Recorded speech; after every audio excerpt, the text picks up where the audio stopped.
Hello. Hello, everyone. And welcome to episode 51 of the Compassion and Cucumbers podcast. I'm Christine. And I'm Sam. And I hope you're all having a great Labor Day weekend. I keep wanting to call it Memorial Day. I always get those two confused. You do. We're enjoying our Labor Day weekend because for once we didn't have places to go, be, or do. Well, I mean, we did on Saturday. Yeah, I mean, like we didn't have to travel or anything. No, but we weren't traveling. And so we just headed down to Erie yesterday for some wedding dress shopping with our soon-to-be niece, Savannah, which was a load of fun. That was a whole lot of fun. Yes, it was just a great time. And so we were very happy to be a part of that. But otherwise, we've had a relatively chill weekend. It's been nice. Super nice. Yeah. So I hope everybody's having a good long weekend if you are having a long weekend. If not, I hope you just had a good weekend in general. There you go. Yeah. So we have some fun stuff to do and talk about in this week's episode. Cool. So I'm just going to jump right into it. Go for it. First off, I wanted to talk a little bit about this app that some of you I know are aware of and some of you may not be. We get a farm share weekly from a local organic farmer. Yes, we do. We get lots of really great veg. We get greens. We get potatoes. We get corn. We get fruits. And I just wanted to toss this out there because I know not everyone can afford to do like a timeshare or a CSA kind of thing. Right. A timeshare? Not a timeshare, a farm share. Yeah, no, we can't afford a timeshare. Yeah, nor would we want one. Even if we could, we would not want one. Yeah, and there's this app out there that some of you might be familiar with that's called Flash Food. You download this app, and then you search to see if your local grocery store is offering products through this app. Our local Tops does. I know a lot of the Tops around this part of the country do. And what they do is they take items, including produce, that are near or on their expiration date, and they put them up on Flash Foods at drastically reduced prices. So then you can purchase those foods, go to your store and pick them up. It's usually at the service desk somewhere where they have like a Flash Foods area. Yeah, we haven't used it yet, but I think we may in the near future. I keep checking it. Sounds really cool. Yeah, I keep checking it, and so far there really hasn't been anything I needed to buy, and it's like I'm not going to buy things just because they are really good prices. Right, but I mean, I'm sorry. Yesterday, sugar snap peas for $1.47? Yeah, that was a good price, but I'm not going to the store specifically for sugar snap peas. No, I wouldn't recommend that, but I'm just saying, if it had been a shopping day, yeah, you know, and we knew we were going to the store for other things, yeah, that would be really kind of awesome to make that part of our shopping trip. I agree. So, again, it's Flash Food. You just go to your app store or Google Play or wherever you download apps, download the app, and then it uses your location to search for stores near you that participate in the program. It's pretty cool. Now, do you know if this is just a U.S.-based app or if it's global? I think it might be just U.S.-based. Okay. I don't know for sure. But more research is required. Yeah, I'm pretty sure it's just a U.S. app. Still, it's a great idea, and for all we know, there may very well be a similar app in Europe or Asia or Australia or Africa or anywhere else you might happen to be. There probably is, and I just think it's great because we waste so much food in this country. It's my God. Unbelievable. Yeah. It really is. So much of our food goes to waste. You go to the grocery store, you see all this produce, and it's like, who's buying all of this? You know, I mean, it's always 100% stocked. At least ours seems to be. Seems to be. Occasionally what you want might be out of stock. Yeah. But there's so much food there, you know a lot of it is going to waste. So yeah, this is a good way to curb some of that, which I think is great. I agree. Yeah. So I just wanted to touch on that a little bit. Well, thank you. Yeah. And Sam mentioned that Saturday we went wedding dress shopping with our soon-to-be niece, Savannah, and that it was a really good time. So much fun. It actually made me want to go wedding dress shopping for us again. I know. We did the whole wedding dress thing 10 years ago, and I would make different choices the second time around. I probably would too. But it was just so much fun. It's a lot of fun. Like, I'm just kind of addicted to searching through racks of wedding dresses. Oh, no. Are we going to be watching episodes of Say Yes to the Dress again? No. Definitely not. Not going down that road again? Not going down that road. But so anyway, after we did our dress shopping with Savannah, the whole family met at the Mad Mex in Erie, Pennsylvania. Sure did. For an early dinner. Yep. Which was fun, and we always love going to Mad Mex. We do. If anybody ever says you want to go to Mad Mex, we're always like, oh, yes. Absolutely. We're there. We never turn down Mad Mex. No. So I got what I seem to always get. It's not what she seems to always get. It's what she always gets. I know. I want to get something different. I'll look at the menu, and I'm like, no.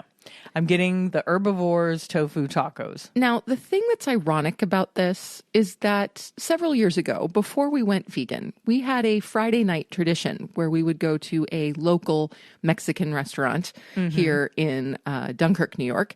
And just about every Friday, I would get the same thing off the menu. It's true. I would get the Super fajita quesadilla. And it was a lovely thing. And Christine would always look at me in frustration and shake her head and say, why don't you try other things? Right. It's just crazy that you get the same thing every single time you come to this restaurant. Yeah. And I'm like, well, it's just that good. It was that good. Yes, because once she started ordering it, it became the one thing that she gets. So it's true. Now when we go to Mad Mex, we no longer go to our local Mexican restaurant because they do not have any vegan options. They don't, unfortunately. Yeah, but when we do go to Mad Mex, Christine is now in the rut of the Herbivores tofu tacos. I am. And I am the one that is trying everything else on the menu. This is all true. As the kids say, where's the lie? Tess Grosvenor, that was for you. So I got the Herbivores tofu taco, which you can get with vegan cheese. I don't add cheese. There's no point. You don't need it. And you can get vegan sour cream. Yes. So I do get a little bit of the vegan sour cream. Then I get a side of black beans and rice. And some guac with that. Yes. The Herbivores tofu tacos are so good. They put this really good sauce on it. It's like a limey. What is the sauce? It's like a soy citrus. That's what it is. It's a soy citrus. Soy sauce. citrus. Yeah. Lots of bean sprouts. Yeah, it's yummy. So if you haven't tried the Herbivores tofu tacos at a Mad Mex, I can highly recommend it. Oh, and I second the recommendation. They're fabulous. Yeah. And then what did you have? I had this time around the grain salad bowl. Yeah, what all was in that? Okay, so this was basically a raw vegetable salad. So greens and tomato and cabbage and onion. Believe there was some cucumber in there. And then on top of that, there was a mixture of farro and quinoa. And then I ordered it with the tofu that comes on the tofu tacos. Oh, okay. So I wasn't feeling the extra carbs Yeah. because I had eaten an inordinate number of tortilla chips while we were waiting for everybody. We did. Yeah, so I had a lot of chips and guac. So decided I didn't need more tortillas and rice and beans. So just went with the veg with the tofu on top with that lovely soy citrus sauce. Oh, so it's also the same sauce on that salad? Yes. Oh. And I forgot to mention there's avocado on there as well. Oh, yeah, that sounds like a nice balanced salad. It is a nice balanced salad. It was good. Maybe one of these times I will tear myself away from those tacos and try one of the bowls or one of the salads. Yeah, like last week when we went, why did we go to Mad Mex last week? Oh, it was on our way home from Did we? Was that Pittsburgh Veg just- Fest. Was that just last week? That was last Sunday. Wow. Yeah. So Mad Mex twice in a week. That's my unusual gosh. for us. But last week when we went, you had the tofu tacos, of course. I did. And I had their roasted cauliflower bowl. Right. And that looked really good. It's fantastic. And you again added the tofu. I from the again added the tofu from the tofu tacos. Right. Yes. Yeah. But no, it is. It's fantastic. So Yeah. I highly recommend it. And Mad Mex is doing a great job of continuously adding vegan options to their menu. Yeah. They now have a vegan chorizo Yes. quesadilla Yeah, they have a lot of things that you can sub that chorizo out for. It's a Morningstar Farms product, too, the waitress told us. So Yes. And they have a new lettuce wraps appetizer that we haven't tried yet. Couple of different forms of tacos. So it's really exciting that they keep adding new options for the vegans out there. I think it's great. It's awesome. I'm all for it. That's why we keep going there. Yeah, so that was our Saturday. Sure was. Sunday, we just had a kind of a chill day, which was really nice. It gave Veg Fest a whole new definition. Yeah. It was a fest of vegging. It was a festival of vegging. We really did just veg because it was probably the first time in almost a month that we've had an actual kind of down day. Yeah. Yeah, and it was great. I enjoyed it thoroughly. Me too. Yeah. So then Monday, today is Monday. Today is Monday. It is. See, this happens when first of all, it happens when you retire. Well, yeah, every day is sister, Saturday. My sister says every day is Blur's Day. What day is it? Blur's Day? I don't know. When did I make this recipe? I made a recipe this week. You did. Because we were around. I think it was Thursday. Thursday? Was that long ago? Okay. I think so. It doesn't seem like all the days are blending together for me now. Well, anyway, we do have a recipe this week for our Vegan Cookbook Challenge.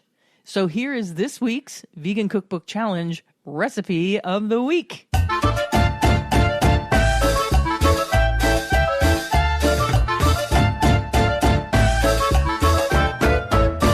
This week, I returned to one of my favorite cookbooks, the Veganomicon. All hail Chandra Moskowitz. By Chandra Moskowitz and Terry Hope Romero. Let's not leave Terry Hope Romero out. No, absolutely not. This is a great book.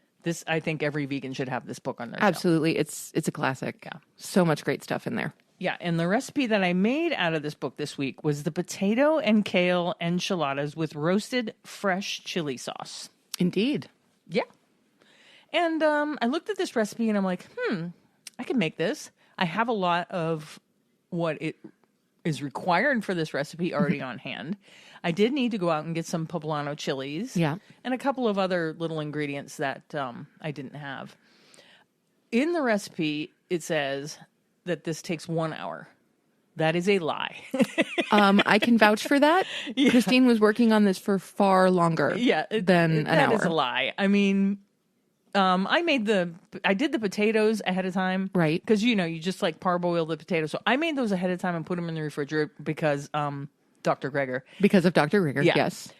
And what else did I prep? Something else earlier and I can't remember. Well, you started the sauce. You roasted the poblanos. Oh, well, so yeah. For the sauce. You have to roast the poblanos like on top of the stove. And then those have to like steam in their own heat. For at least a half an hour. I let them go for an hour so that you can then peel the skins off of them. So there's no way this recipe can be made in an hour unless you have pre-prepped a lot of the ingredients. Right. Which I think is probably what happened when they were coming up with that figure. Entirely possible. That they had prepped. That makes sense. That they had prepped a lot of the ingredients. Sure. Well, this was a good enchilada recipe. I love an enchilada recipe that calls for kale, first of all, because I love the kind of meaty chew that kale gives you. Oh, enchilada absolutely. Or a I remember the burrito first time we had kale and black bean enchiladas, and we were just kind of like, where have these been all our life? Right. They were amazing. And I've never had potatoes in an enchilada. Neither have I. Which is completely new. Totally new. And it worked. Yeah, it worked. The sauce, for me, was a little lacking.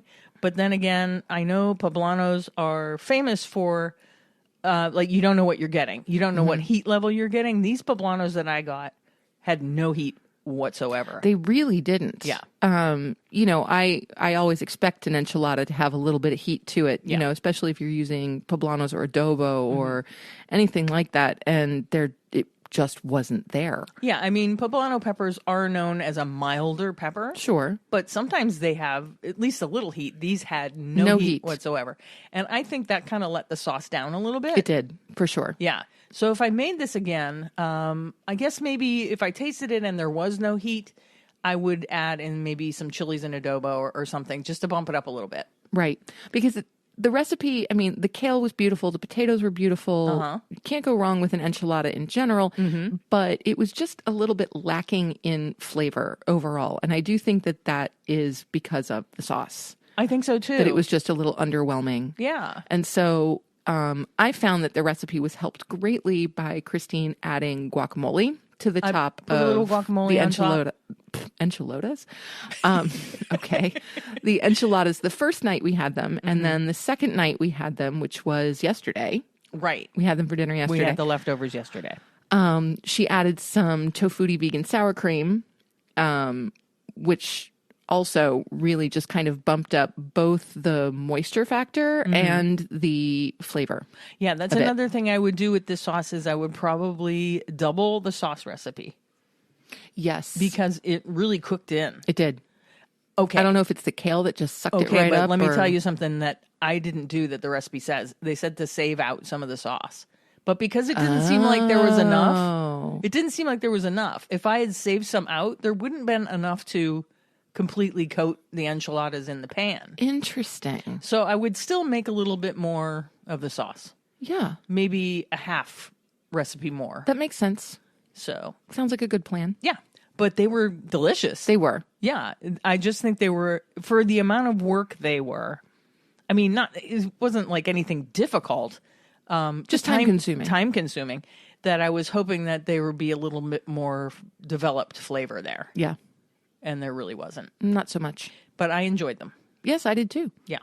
So that was the kale and potato enchiladas from the Veganomicon by Chandra Moskowitz and Terry Hope Romero. I still recommend the book, even though there are some tweaks I would make to this recipe. Well, I mean, I think any recipe is tweak worthy. You know, it all depends on personal taste. So saying that a recipe or that we would tweak a recipe doesn't necessarily mean that there's anything wrong with it. Not perfect for somebody else. Right. Yeah, it's just a difference in taste. Absolutely. Yeah. So that was this week's recipe. Cool. Moving on. We got a lot to do. We're going to introduce a new segment this week. Sam's going to start doing some book reviews. I don't know if we'll do it like once a month or once every other week, or I guess it's completely up to her and how many books I'm reading and how many books she's reading. Yeah. And I think I'm going to call the segment Sam's Books in Review. So here's Sam's Books in Review.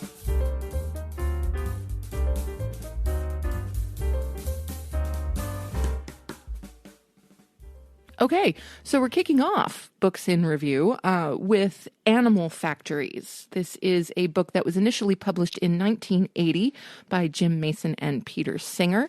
It was then revised and updated in 1990, and that's the version that I have been reading over the last week and a half or so.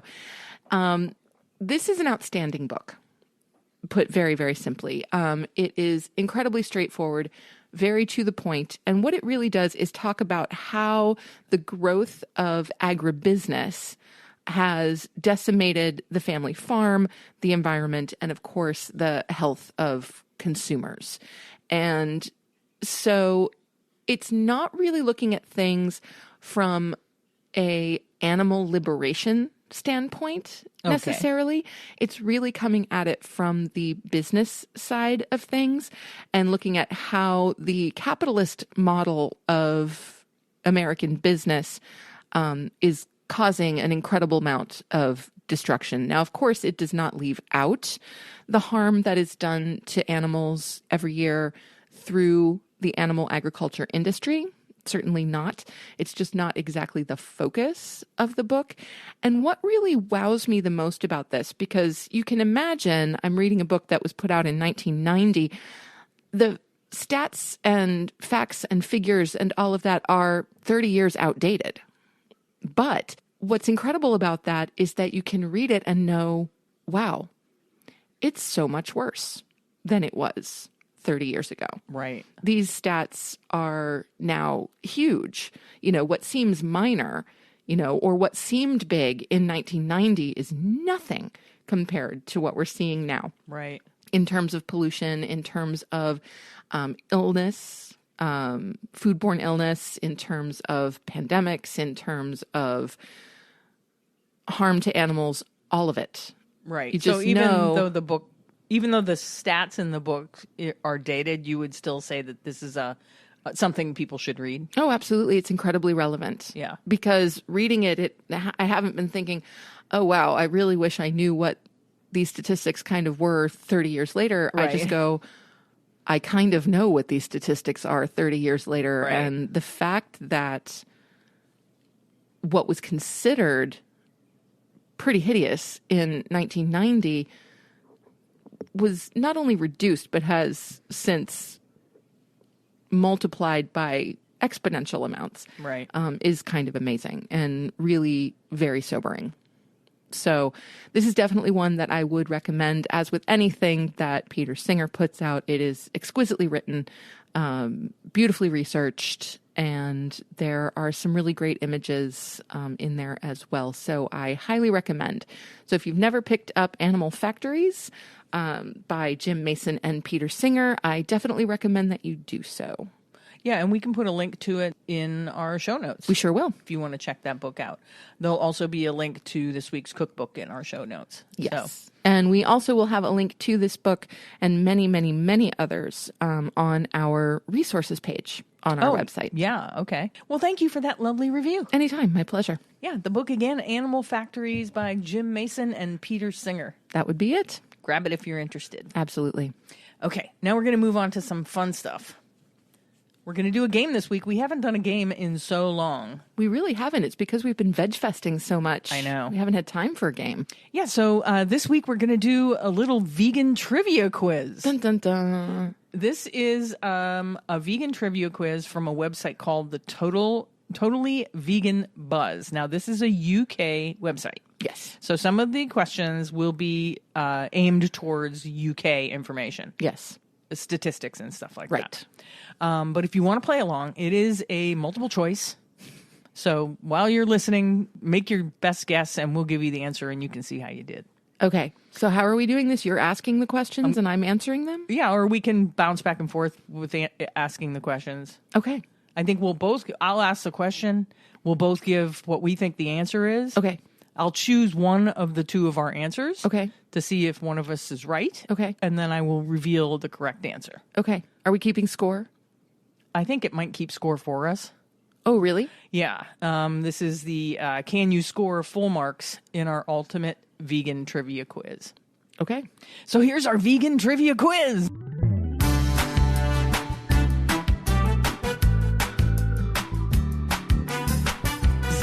Oh, well, so wait. So do you want me, since I have it up on my screen as well, do you want me to keep track of my answers and you keep track of your answers?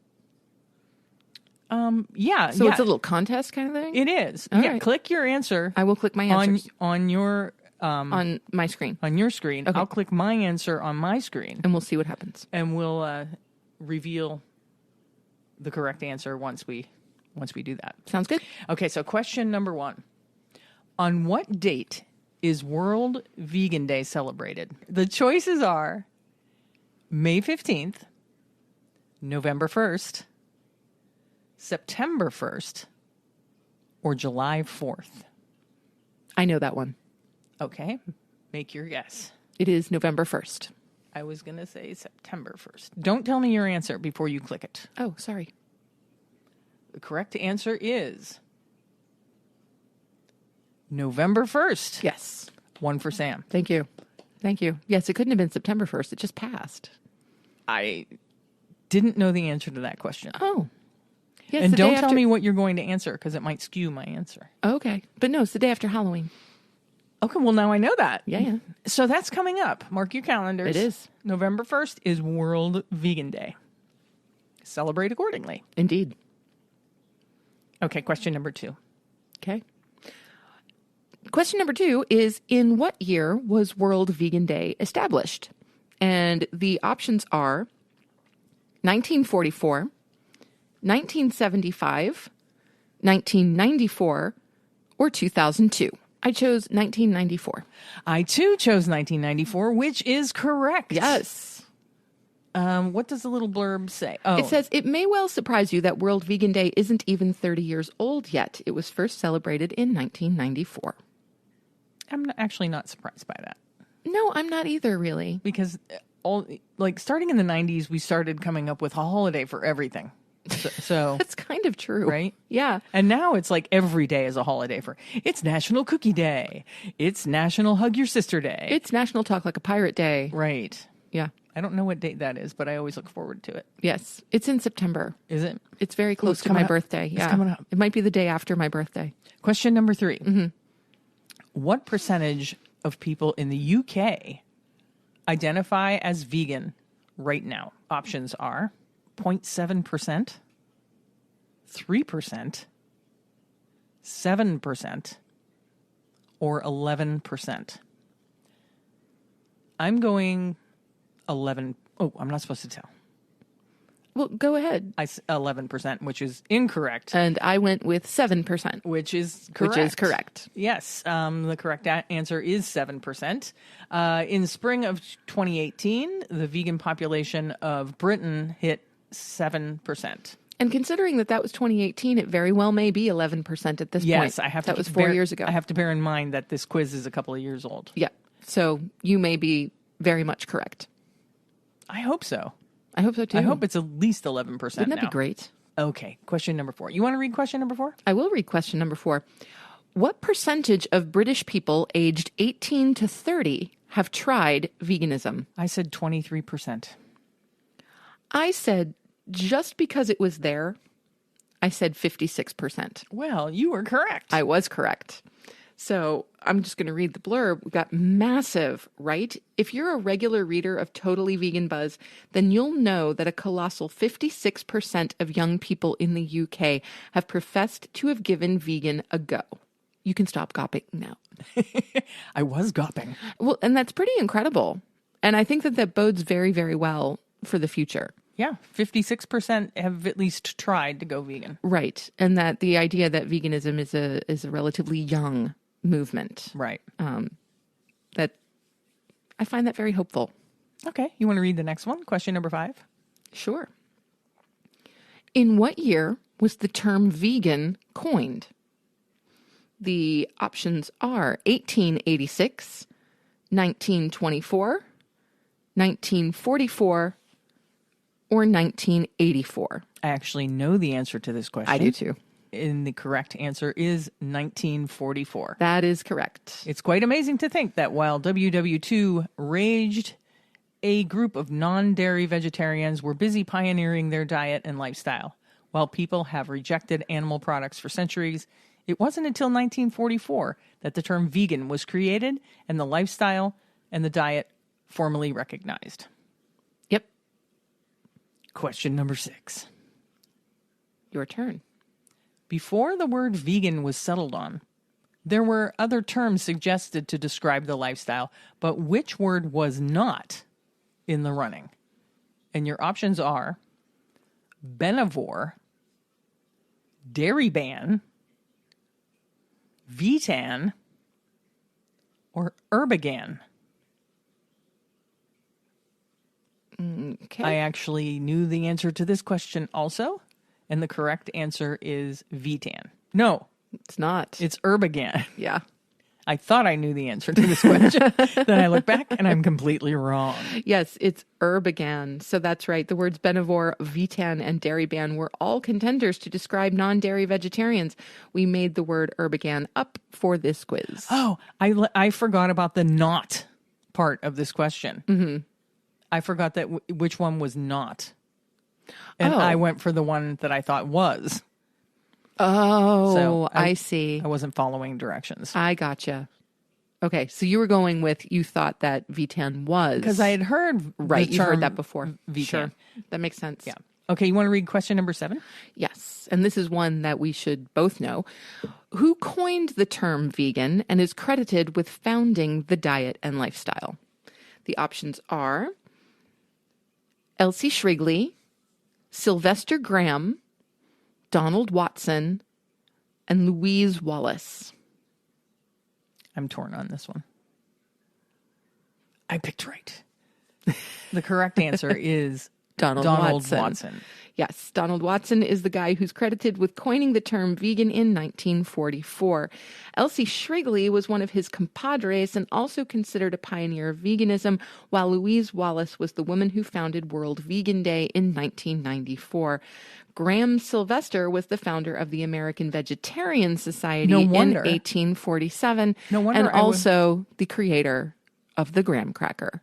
Oh, I didn't know that. Yes. And you added that in there. That wasn't in here. No, it wasn't. I just happened to know that. No wonder I was torn on this question. So many of those names were like ringing multiple bells in my head.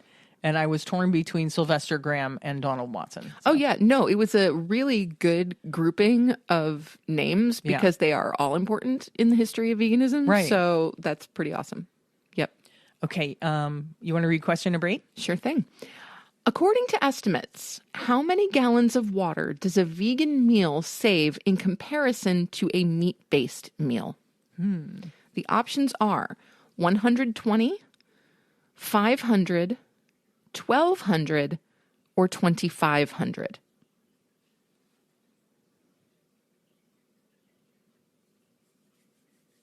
I chose 1,200, which is incorrect. I chose 2,500, which is correct. And I chose that because I believe it's approximately 2,500 gallons of water to create 1 pound of beef. Okay. And so that was the metric that I was using. Oh, okay. So that's a whole load of water, right? It's approximated that a pound of beef requires 2,500 gallons of water. It's right there in the description. It's right there. To produce. Of course, it's a bit simplistic to assume a vegan meal is just a dish with the meat taken away, but you get our drift. Yeah.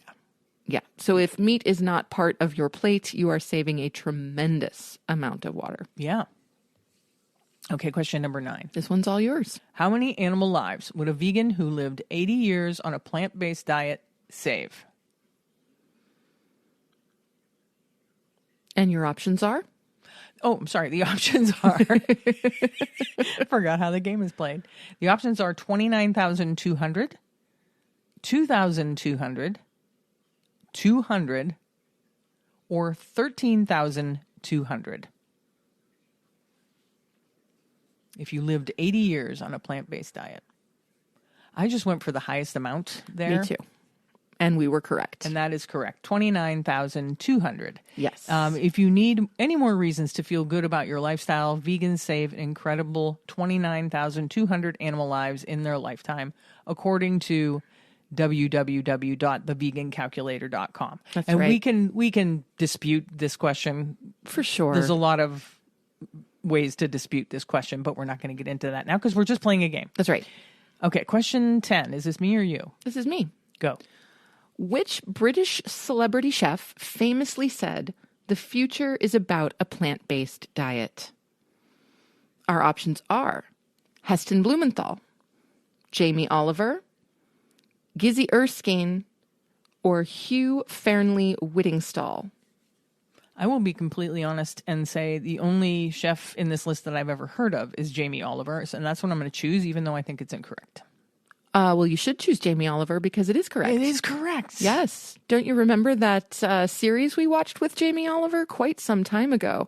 Oh, yeah. I don't remember what platform it was on, maybe Netflix, and it was all about Jamie Oliver going into small towns. And, It's true. I forgot about that. Starting a vegan kitchen, essentially. Yeah, I guess I just forgot that he was cooking vegan or vegetarian. Yes, but he himself is not vegan or vegetarian. Even though he knows fully well that he should be. Yeah, it's really interesting. Yeah. So while not vegan or even vegetarian, Jamie Oliver is supportive of plant-based diets and dishes. Jamie's Italian recently launched a vegan menu in response to the ever-growing demand for vegan options. So go Jamie's Italian for that. Yeah. Now go vegan, Jamie. Question number 11. Is this me now? This is you. Which of these is a real Facebook page? Okay. Your options are vegans supporting farmers, vegans for Donald Trump, vegans who miss bacon, farmers supporting vegans. I just have to go for the most ridiculous. What did you choose? Vegans for Donald Trump. And I chose vegans who miss bacon. Well, that to me seems obvious. I think there are plenty of vegans out there who miss bacon. I'm not one of them, but frighteningly, Vegans for Donald Trump is a thing. It's a real Facebook group. It is indeed. And maybe this is a good time to share that little blurb that you just read. Sam just read a little blurb that for some reason showed up on her trending news, but is actually from a story from, 2018? About a year ago. No, from October 2021. Oh, okay. So anyway, it came up on my Totally Vegan Buzz page as I was getting to the quiz. Okay. And their top trending news story says, Donald Trump fears going vegan would kill his brain cells. Right. And without reading the whole article, can you just say what Donald Trump's quote was from that article? Yes. Basically, he was asked if he would go vegan for a month for charity. Right. And he said, no, can't do that. Vegan, vegetarian, it messes with your brain. It messes with your function. And if I lose any more brain cells, we're screwed.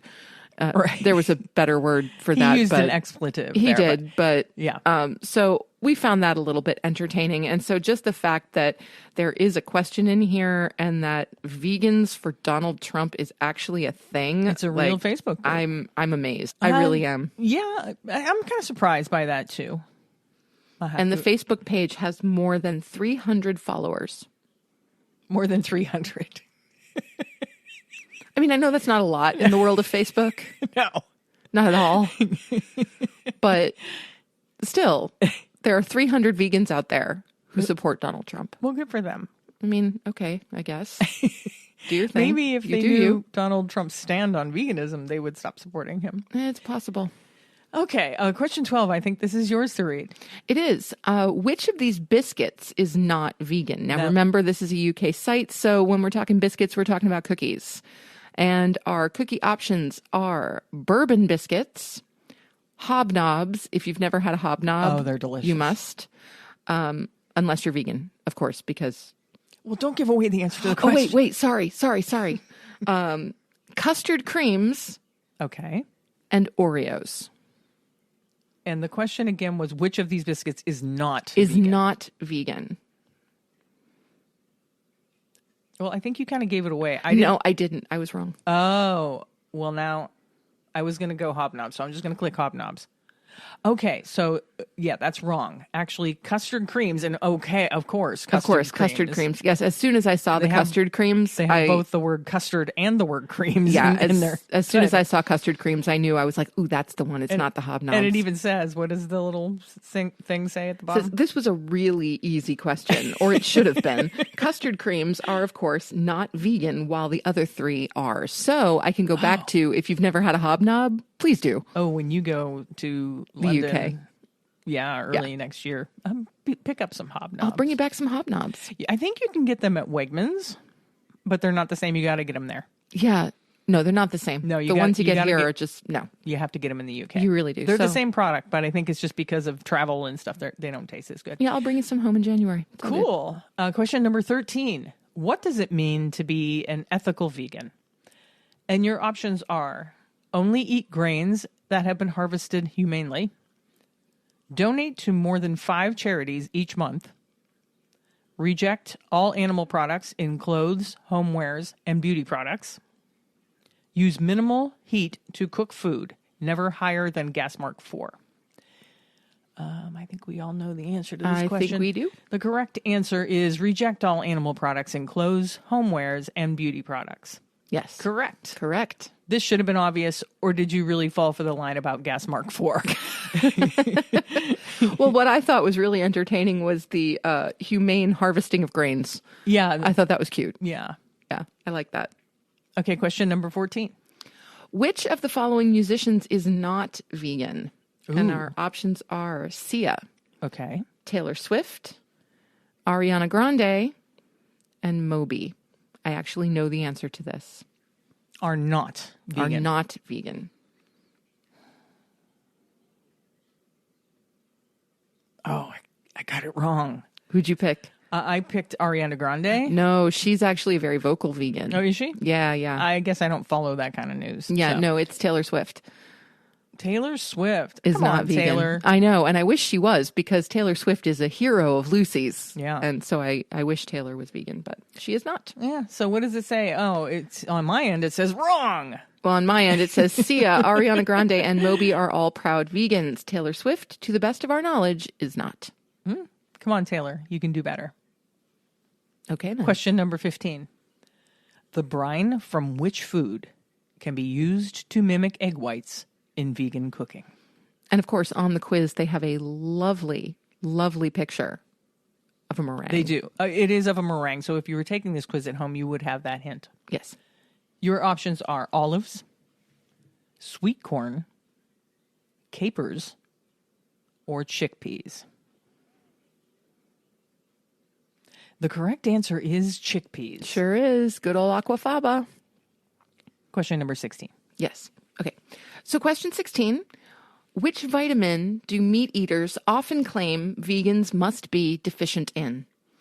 And our options are vitamin B12, vitamin K, vitamin D, and vitamin A. I chose vitamin B12. As did I.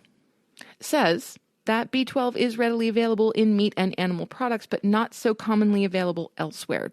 People following a vegan diet must ensure they're eating foods that are fortified with B12, plant milks, plant yogurts, Engevita, and even Marmite. Lots of people following plant-based diets prefer to take a supplement to make sure they're topped up. Both Christine and I take B12 on a regular basis. Yeah, and I take a sublingual, like drops you just put under your tongue. Yes, and I take a multivitamin that includes B12. And I have to say, I have personally experienced B12 deficiency, but not since I've been vegan. Yeah, your B12 deficiency happened Pre-veganism. while you were a carnivore. Yes, yes. So as long as you are aware that B12 is something that is a little more challenging to get as a vegan than it is as a carnivore, and you are supplementing. Supposedly. Supposedly, yeah. Really why it's hard to get B12 is because we're clean freaks. Yeah. Yeah. It's because we don't really work with our hands anymore. We're not people in getting dirty. general. We wash our hands way too much. Yeah. Those kinds of things. And so the bacteria that carry or form B12 don't have a shot. Yeah. Yeah, to do what they need to do. Especially after COVID, when people yeah. just sterilize things within an inch of their lives. Absolutely. Question 17. Which Baywatch star is a committed vegan? Your options are David Hasselhoff, Yasmine Bleeth, Pamela Anderson, or Jeremy Jackson. I chose Pamela Anderson. So did I. Which is the correct answer. It is. And, not sure if you know, but Pamela Anderson is very active with PETA. So it was a pretty obvious question. To the point that PETA named her their Person of the Year in 2016. Question number 18. Which country is considered the most vegan country in the world? And the options are Taiwan, the United States, the Netherlands, or India. Ooh, this is a tricky one. I'm torn. It's not what you want it to be. It's not what I chose India, which was incorrect. What did you choose? I chose Taiwan. Which is correct. Yes.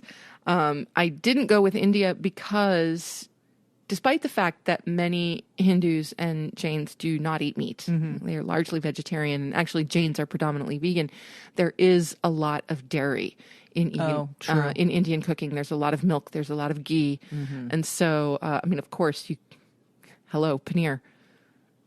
Yes. So that's why I went with Taiwan, because there's not nearly as much dairy involved in East Asian cooking as there is in South Asian cooking. True. Yeah, that's very true. Question number 19. Which of these sugary snacks is not vegan? Now, these snacks might not be things, well, some of them we have here, some of them we don't.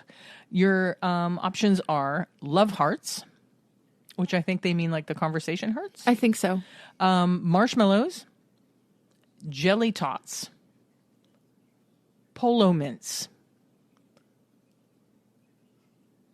And I chose marshmallows. So did I. Which is correct. Yes, because we know that marshmallows are not vegan. So that was an easy one. And I'm glad that marshmallows were in there because honestly, I have never seen a jelly tot or a polo mint to my knowledge. I have neither. So it could be that, some gummy candies, I'm assuming a jelly tot is something similar to a gummy candy that we would know here. It sounds like maybe like what are those ones? Dots? Yeah, something like a gumdrop. Something like that, a gumdrop or something kind like of that. thing. Yeah, and some of them contain gelatin and some of them do not. Yeah. The alternative is usually fruit pectin. Right. So you really do have to read labels on those types candy. of candies, on chewy fruit candies. Yeah, and in an upcoming episode, we are going to be exploring like hidden ingredients. Yes, we actually meant to do that a couple weeks ago and it got lost. Well, because Veg Fests. Yeah. Question number 20. Which celebrity chef, I get the other celebrity chef question too, made the not so funny joke, I'm a member of PETA, people eating tasty animals. Isn't that charming? Let's see. Nigella Lawson, Anthony Worrell Thompson, Gordon Ramsay, or Nigella Lawson again. She's in there twice. Nigella's in there twice.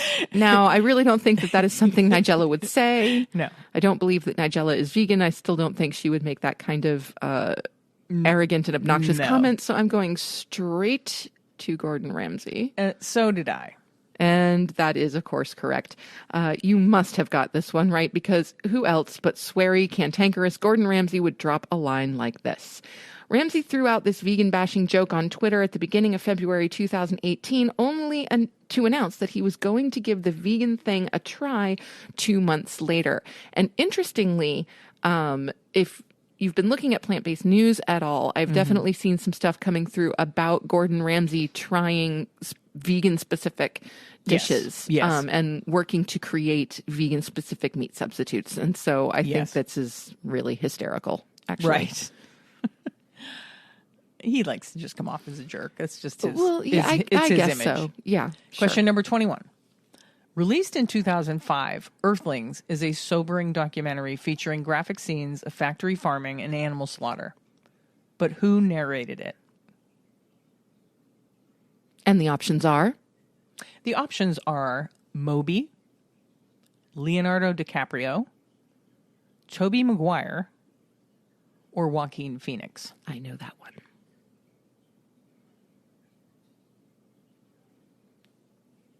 And the correct answer is Joaquin Phoenix.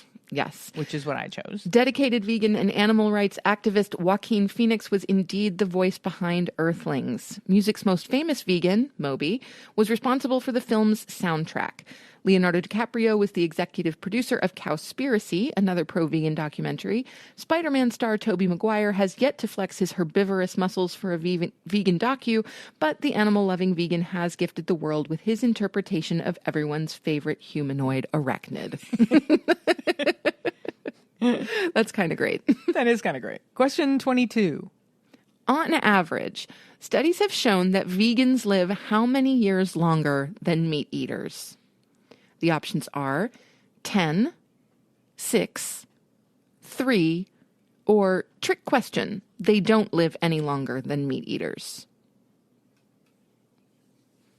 I went with 6. So did I. Which is the correct answer. Which is the correct answer. I was really leaning towards 10 because I know there have been some major studies about the world's blue zones where people are predominantly vegan or vegetarian. Right. And how long their lifespans are. Mm-hmm. But I suppose when you take into consideration the longer lifespan of humans in general, right, anymore due to medical advances and all of that good stuff, I was leaning towards 10, but I'm glad I didn't go that way. Yeah, the correct answer was 6. Loma Linda University in California have been studying Seventh-day Adventists, a belief system whose communities observe a strict vegetarian diet since the late 50s. Amid all kinds of granular research over the decades and overarching conclusions they've come to is that people who eat a vegan diet live 6.1 years longer than omnivores on average. However, there is a caveat. This could be because people who omit animal products from their diet are more likely to be health conscious. They're less likely to smoke, drink to excess, and more inclined to take deliberate exercise. And there you go. Yep. There you go. So, So those kind of things. studies are hard to, it's hard to pin down exactly what's making people live longer in those scenarios. Right. But the exclusion of animal products is certainly quite high on that list. Yeah. Yes. Question number 23. What colors make up the UK Vegan Society logo? Now, this is for our UK friends because I have no idea. I'm just going to take a stab in the dark. Your options are green and blue, blue, pink, and green, green and orange, orange, black, and gold. I know this one.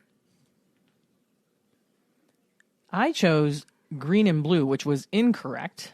The correct answer is green and orange. Green and orange. And I know this because I am a subscriber to the Vegan Society, so I get their emails. I am too, but I guess I just don't remember their logo. Yes, but it's largely green with just a little splash of orange on top of the V.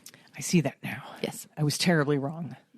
Well, not terribly. I mean, you were close. And actually, the graphic at the beginning of this quiz was green and blue. Oh, was it? So that you might have had that on your brain. Well, I was thinking of the vegan flag, which is green and blue. Oh, green, blue, and white. Yeah.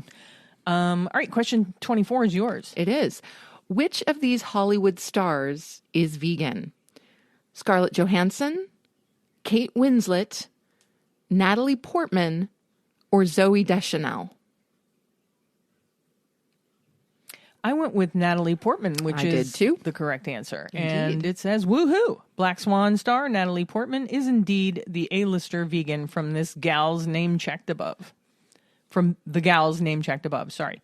Zooey Deschanel has flirted with being vegan in the past, while her sister Emily is committed to plant power.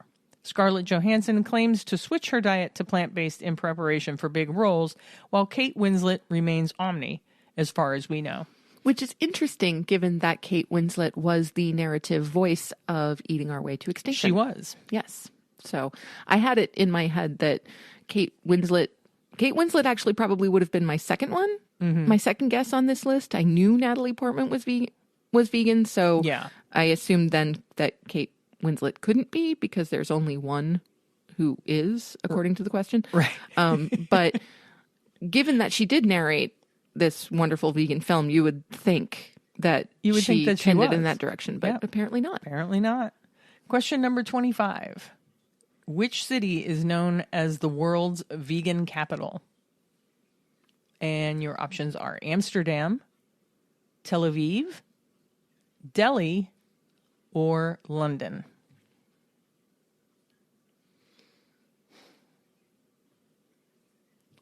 I chose London. And I went with Tel Aviv. And what was the correct answer? Tel Aviv. Oh, because as soon as I clicked mine, it scored my test. So apparently that's the last question. Yes, it is the last question. So the correct answer was Tel Aviv. And I know that because I got 25 out of 25. Oh, come on. I read a lot. Okay, I'm going to score mine. I got 14 out of 25. Ooh. Over halfway. And there were loads of questions I probably had to guess. Oh, well, sure. I mean, That's what it says. I'm not saying that. It says that at the end of the quiz. And no, I did not have to guess. Well, obviously, I just didn't know them. Well, yeah. I mean, but again, if we're talking, this is a lot of UK-based information. So, Yeah. If it was all U.S. stuff, you might. So that was fun. And if you want to take that quiz for yourself, again, it is at totallyveganbuzz.com. Yes, I highly recommend. Good quiz. It was fun. Indeed. Okay. Where are we? I don't know. I just won game day, so I'm happy. Yeah, congratulations to Sam for winning our game day trivia quiz. Your prize is in the mail. Is it really? Yeah. Actually, I do have a prize coming in the mail. You do? Well, yes. Remember, I won something from the raffle at the Burlington Veg Fest? That's right. Sam won a raffle at the Burlington Veg Fest. I did. What did you win? Did they tell you? Well, they were holding a raffle for a food bank near Right. Burlington. And so if you gave $10, you would get a raffle ticket. So I donated $50 to the cause and got 5 raffle tickets. And it ended up that one of my tickets was a winner. And so I will be receiving a hoodie from the Animal Save movement. That's awesome. Which I'm very excited about. Yeah, that's great. Because hoodie weather is approaching. It is fast approaching. Not fast enough, actually. I know. I think a lot of us are just done with the heat. I'm ready for fall. Yeah. I love fall. I'm done with the humidity right now. I'm done with it. Yeah, it's more the humidity than the temperature. Yeah. Yeah. All right. Well, that was really fun. And let us know how you scored at home. I'm curious to see how other people. I know that some of the questions were UK based, and some of our listeners are not from the UK. So some of those questions may have stumped you a little bit because of that. But I am curious to see how everybody else did. So definitely drop me a DM or shoot us an email and let us know, number one, what you thought of the trivia quiz, of the questions, if you liked the questions or not, because we could come up with our own quiz. We sure could. And number two, how you did. Yeah. How you scored. Yeah. I would like to think I'm not the only one that only got 14 out of 25. All right, I'm going to move on to housekeeping. Keep that house. I have some really exciting news in our housekeeping. Ooh, that's right. We do have exciting news. Yeah, we were just recently interviewed by Michelle Olander, who runs the Veg Your Best podcast. If you haven't listened to Michelle's podcast, that's Veg Your Best. It's an awesome podcast. Her episodes are kind of a lot shorter than ours. They're usually like between 20 and 30 minutes long. Yep. She has a very pleasant speaking voice. Very soothing voice, actually. And she is a coach, and it shows because her podcast, she really does feel like she's talking to you. Absolutely. And she tackles some hard to talk about subjects. And anyway, check it out. That is going to drop the same day the same day this episode drops. So today. So when you're done listening to this, hop over to Veg Your Best and listen to our interview. It should be a fun time. Absolutely. We could have talked for hours. Oh my gosh, it was so much fun. Yeah. Yeah. I think we were Zooming for about an hour and a half. About an hour, yeah. Yeah. And that definitely could have gone longer. Yeah, so I hope that interview turns out. We haven't heard it yet. So. No, we haven't. So we're just as excited to hear it as you might be. That should be fun. We will be in Toronto the weekend of September 9th. So that's next this coming weekend. Yes. Yep. And then we'll be in Syracuse for the Syracuse Veg Fest Saturday, October 8th. Which we are super excited for. Yeah, so if any of you are going to be there, look for us. Sam will probably be wearing at least Sam will be wearing a Compassionate Cucumbers t-shirt. She always tries to represent. That's a no-brainer. I usually wear whatever t-shirt I feel is most comfortable for the day. Well, no, let's be real. You wear your vegan zombie t-shirt to Veg Fest. I know. It's just what you do. I know. Chris, if you're ever listening, it's my favorite shirt. It really is. Yeah, she wears it so much. It is now so soft, and I know I'm wearing it out. I'm gonna have to get a replacement. Actually, I was thinking of getting the hoodie version of it. He has like a light. It's not like a sweatshirt material. It's like a jersey, but it's of the Ouija board. Print. Yeah, I've been thinking about getting that for winter. Oh well, there you go. Well, don't get it for winter. Ask for it for Christmas. I will ask for that for Christmas. There you go. Please donate to our Mockingbird Farms fundraiser on our Buy Me a Coffee. This is the last week you can donate it. Only 1 week left. Yep. We're going to take that down after next week. And I wanted to thank, once again, Paige, who made a second donation to our Mockingbird fundraiser. And that's at our Buy Me a Coffee site, buymeacoffee.com / cucumbers. That's us. So thank you again, Paige, for your second donation. That's really great. Paige, that's deeply appreciated. Yep. Hey, check out the resources page on our website. Sam has worked that into a frenzy of resources. Oh, I am so excited about the resources page. I absolutely love it. And frankly, I use it myself quite frequently. Yeah. Whenever I'm researching or wherever I'm looking for something specific. Yeah. That's actually probably where I get a lot of my reading. And so therefore knew more of the trivia questions. Who knows? But it really is wonderful, and I am constantly updating it and adding more information as I come across it. So, yeah, definitely check that out. Yeah, there's a lot of good stuff on there. Sign up for our newsletter on our website. Just go to www.compassionandcucumbers.com, and right on the front page, just click your email in there and subscribe to our weekly newsletter. Yes, and the weekly newsletter comes out usually on Friday. It did come out on Saturday this past week. That's okay. We forgive you. Yeah, I was feeling a little bit lazy on Friday, and so, came out Saturday instead. But that's all right. The newsletter is really quite whimsical in its nature. It's just a hello from us. And then some links to some vegan news and events and media from around the world. So if you're looking for some stuff like that, check it out. Yes. And check out our new Patreon page and subscribe and become a patron to our Patreon page if you'd like to support our show. We're going to hopefully have early access to episodes as soon as I figure out how to do that. We'll do some bonus episodes, maybe some blog posts, all creative exclusively for patrons. And any money that we earn through Patreon is going to be used to offset the costs of our equipment and to improve the show in general. Yes. Yes, so if you want to become a patron on our Patreon page, there are 3 different levels of membership. For $5 a month, you can join our Pickle Club, have access to bonus content, and our undying devotion. Of course. For $10, you can join our Cool Chicks Club, access to bonus content, our undying devotion, and a sticker pack. And for $20 a month, you can join our Big Dill Club. Have access to bonus content, our undying devotion, a sticker pack, and a Compassion and Cucumbers t-shirt. Rock on. So if you want to support the show, that is the best way to do it. Go to our Patreon page. And like I said, the link will be in the show notes. Subscribe to the show and rate and review us on your podcast app if your podcast app allows you to rate and review. And what do I like? She likes the 5 stars. 5-star ratings. That's right. They're my favorite. Of course they are. And last but not least, or like Sam liked that I said last week, last but not leastly. Yeah, Leasley was cute. Share the show with a friend or a family member that you think would be interested in what we have to say. Absolutely. Yeah, and best thing you can do. It is the best thing that you can do for creators is to share what we're creating.